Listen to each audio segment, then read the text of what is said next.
在看看这个近景哈不够强了。好几年前的画作又搬出来审视修正，即使早已经是台湾大师级的女画家，黎兰教授总是敦促自己要精益求精，因为在她的世代，客家女性从小在严苛的标准下成长。我第4个女的耶，我祖母那时候发牢骚说，生一窝女的都是赔钱货。小时候，阿婆计划要把她和佃农的儿子交换，幸好父母没答应。但女孩子要考上公费不花钱才能继续升学。黎兰教授回想，幸好自己有坚韧的毅力，考上新竹师范，又在40多岁生育子女之后，考上师大美术系，圆了想画画的愿望。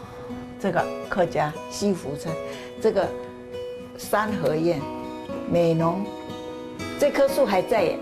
还有龙腾断桥、北埔农家春耕，黎兰教授笔下的客家山水风情，已经连续多年被印制成乐历流传。一系列呈现台湾之美的大地之颂，也不断被邀约展览。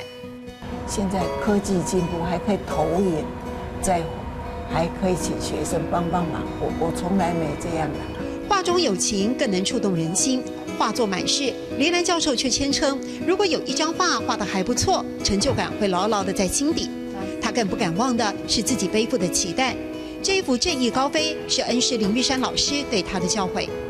还用怎样保护啊？老师说我用生命保护它，懂整归给属宠，很珍贵的收藏，对不对？这幅画收多少年了？32年。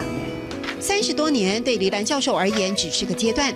关于艺术，他想要一辈子创作，一辈子学习，一辈子分享，希望能实现成立美术馆的梦想。上课喽！我用生命保护它，懂珍贵的属宠。我用生命保护它，懂珍贵的属宠。